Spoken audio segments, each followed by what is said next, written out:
Hey, this is Matt once again. Welcome back to another video, and this is a paid request for IceCubeForLife, the first of three, as I'm spitting. Maybe secretly I'm spitting, or subliminally I'm spitting, because now when I think of Ice Age, I'm going to think of Alien. Because Sid the Sloth is an alien Earth. If you haven't seen my video on that, it's a piece of shit.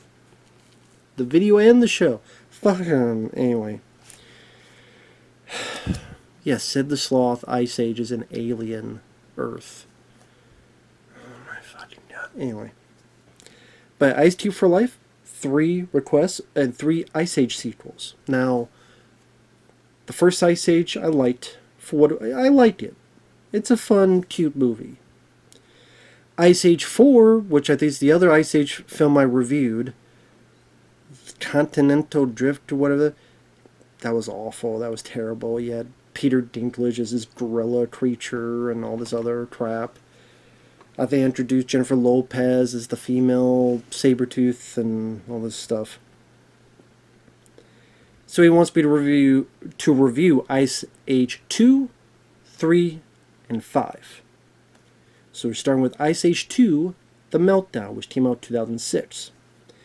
Now before I start, for anyone that wants to request any type of videos, movie review, re-review, random thoughts, streams, commentaries, video game playthrough for an hour or full playthrough, tier list ranking, random thoughts, whatever the case may be, feel free to send it. PayPal is the best way to do it. Do have a Cash App as well. Links are down below and I will get to it as soon as I possibly can. And Ice Age The Meltdown, 2006. I don't repeat myself, but sometimes people may forget how huge these films were. Because like this film was the third highest grossing film of the year, after Pirates of the Caribbean, the second one I believe, and The Da Vinci Code. This was number 3. Made a ton of money. Ray Romano, John Leguizamo, Denis Leary, they come back as the Mammoth, Sid the Sloth, and the Sabretooth.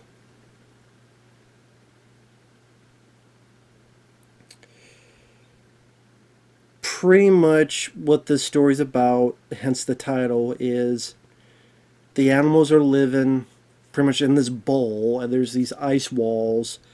You have this this armadillo who's like a used con man, car salesman, saying, "Oh, the ice is melting," and usually he's full of it. But the others realize that he's telling the truth, and they need to get somewhere to safety. Because if they don't, it's going to fully melt, and the bunch of water, that's the ocean, that's being held back by this ice block, is going to drown everything. So they go on their journey. As they go on their journey, there's also this kind of subplot of people think Ray Romano's character is the last mammoth ever. There's nobody else left.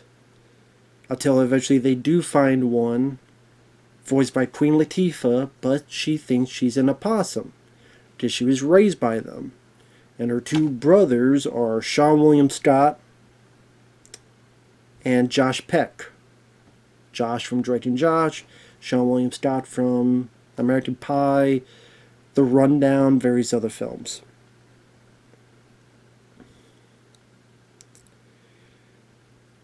And yeah, then pretty much they're on this journey, and throughout it, Queen Latifah realizes she's not an opossum. Then she gets mad at Ray Romano, thinking, "Oh, you just want to be with me because you want to repopulate the species." He's like, no, that's not what I think. So, the typical, they're against each other, but eventually they'll fall in love with each other. Among the story, from time to time, we see the little thing Strat doing his own. Strat does what he does. If you've seen these films, you know who Strat is. You know what he does.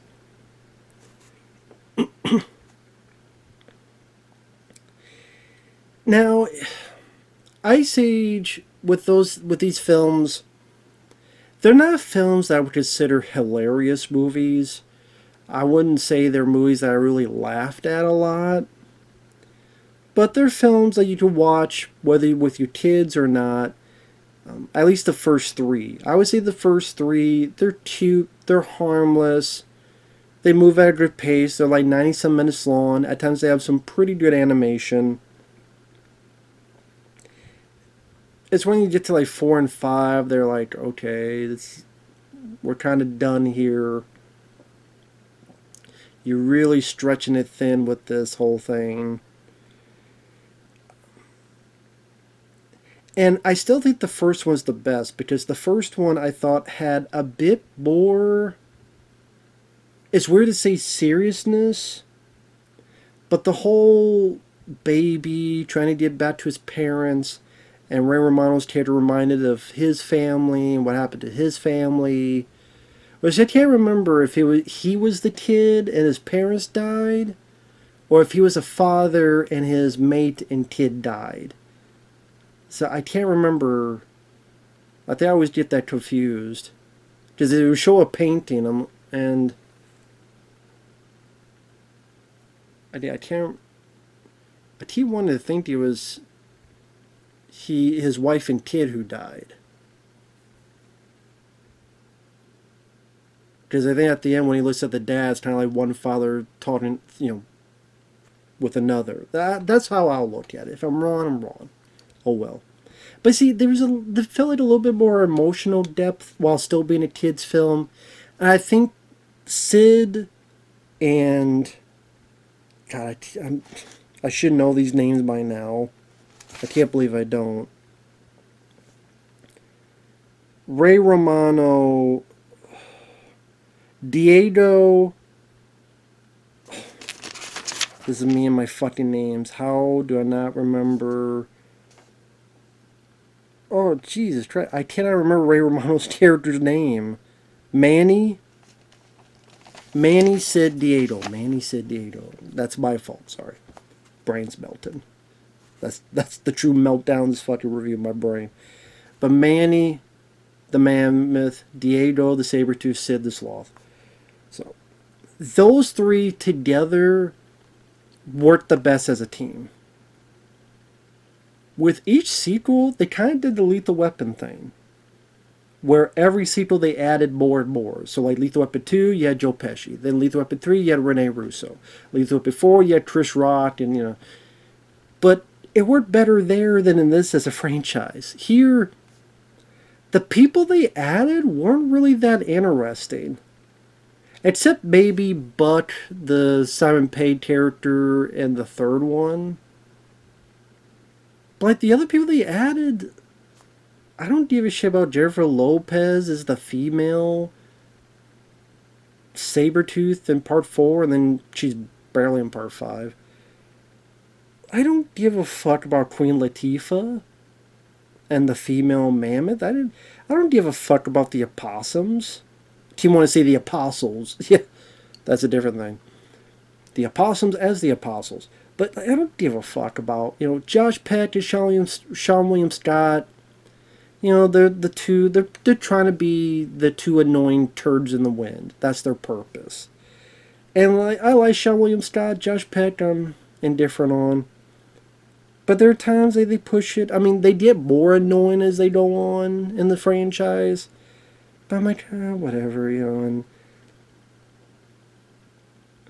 hell, the character Will Arnett as the Vulture, I was a little bit more intrigued by him than the two opossums. The more you die, the better I eat.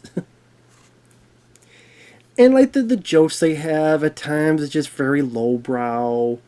Like as the animals are moving, there's the dung beetles and they're pushing this crap. And they go, do we gotta bring this crap? Your mother gave us that crap. And it's actual crap because they're dung beetles and they're pushing it. Or they think they hear another mammoth and they run towards it and it's someone taking a dump in a tree and Sid's, smells it.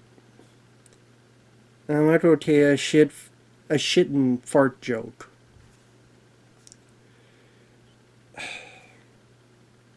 And then at times they try to throw these villains that feel kind of,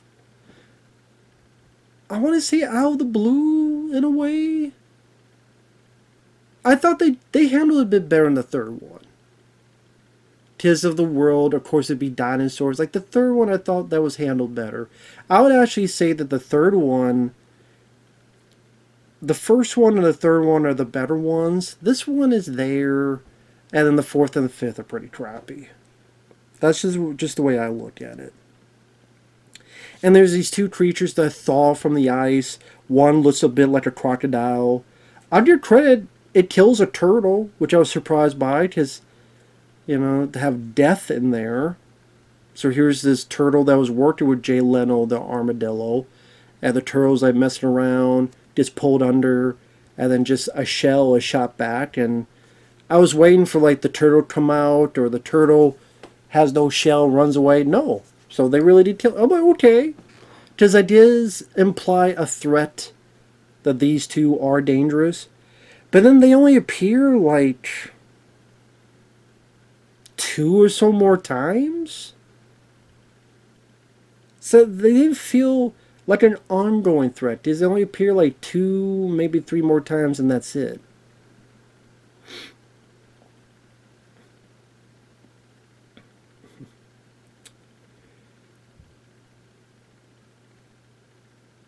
So again, they find Queen Latifah. She thinks she's an opossum. Ray Romano's telling her that's stupid. She doesn't believe him. They get attacked by these creatures. They get away from it.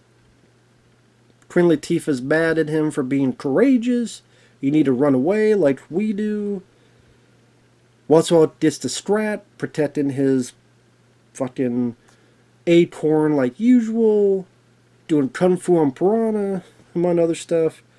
Queen Latifah remembers, they get to his location, and this is where she was kind of abandoned at, or her family died, whatever, and it was in the snow, and she's a baby, and a mother opossum and her 2 babies see her, and they take her in, and she remembers who she is, and that she is very similar to Ray Romano's character.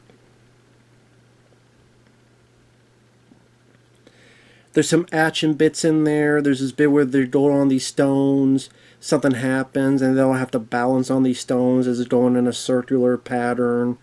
And each one has to reach to the ledge of another and work together to get off these stones before any of them die.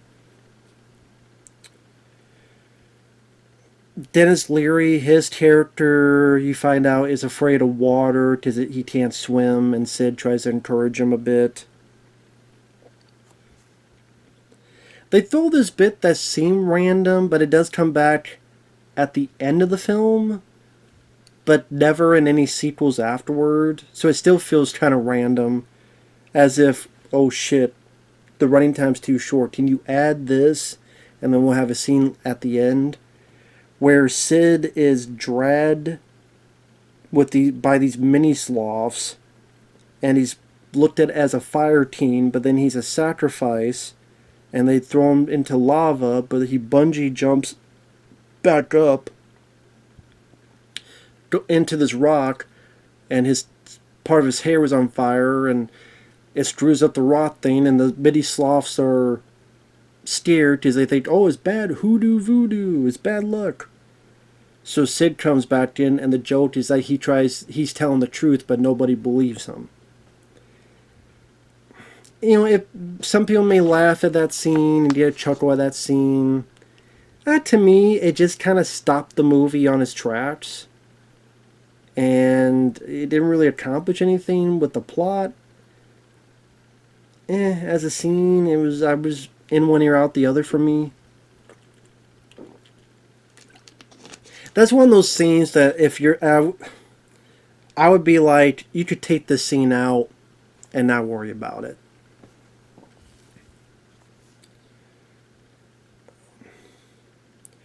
So they finally get to where they need to go. There's this valley of geysers shooting up. Ray Romano says we need to go through it. At this point, him and Queen Latifah have been fighting because, oh, you just want me to repopulate the species? No, that's not what it's... all about.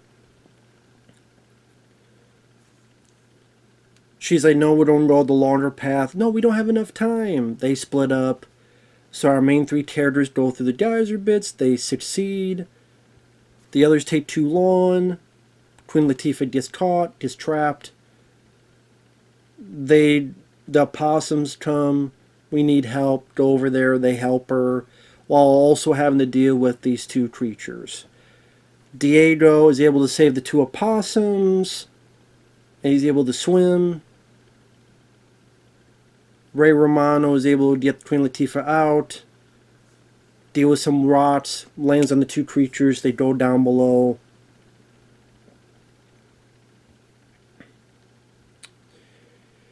And then they get back and everything's fine. Because of something that Strat did, these walls open up and the water cascades down and they're fine where they're at. John Leguizamo's character has Denis Leary's character, and they see the mini sloth, so now Diego believes that Sid and what Sid had said, what Sid had told him. Then, kind of randomly, a bunch of mammoths appear. It's like, well, we don't want to be too sad and think they're the only mammoths left, so let's have a bunch of mammoths come out of the fucking blue. And there's like, I don't know, 15, 20 of them. These other animals, there's like 2 of here, 3 of here, 5 of that, 4 of that. Here there's like 20, 30 of them. And I'm like, okay. There's like more mammoths than all these animals combined, it seems. So it's like, okay, where the fuck were these at? And how did they happen to be here? How convenient? I don't know. It just, that felt like a last minute addition. As if originally it was supposed to be just, I don't know. That's what it felt like.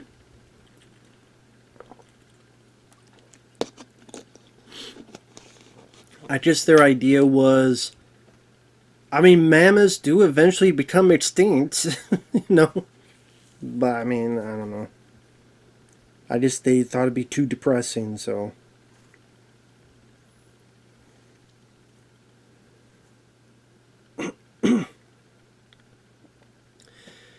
Pretty much, Ray Romano has to let go of the past of what happened to his family. Goes up to Queen Latifah.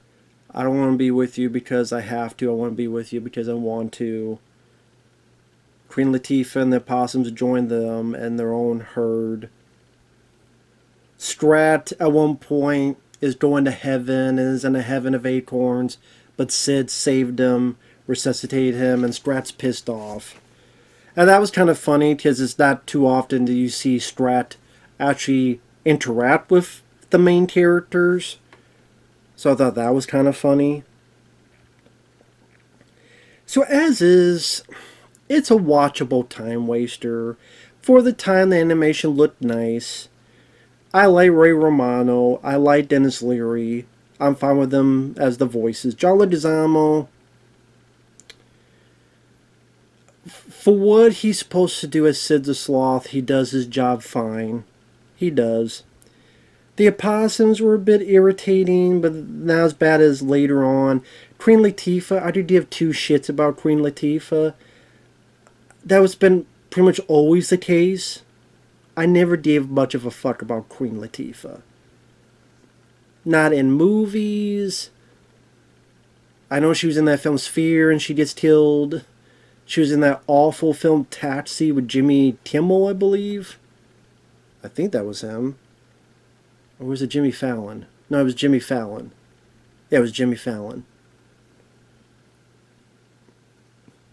See, that's how much I gave a fuck. I don't remember the right Jimmy. So. Yeah, it was Jimmy Fallon. Was it? Now I need to make sure. It's an awful fucking film. Yeah, Jimmy Fallon. Okay. 2004 with him and Queen Latifah. I just need to make sure. Yeah, it's fine. It's, you know, like I said, it's a harmless family film. I didn't really feel...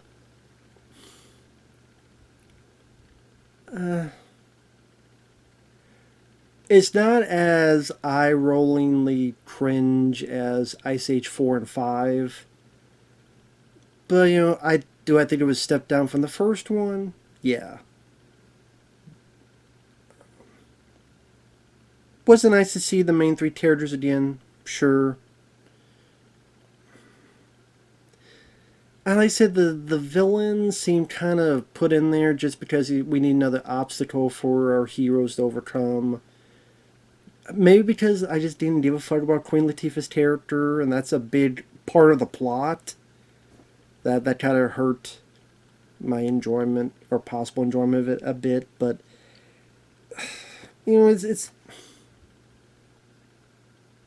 it still went at a decent enough pace that I wasn't too bored with it or anything. Like I say, it was a harmless time waster. I'll put it that way. So with that said, thanks for watching. Take care. We'll see you guys later. Bye-bye for now.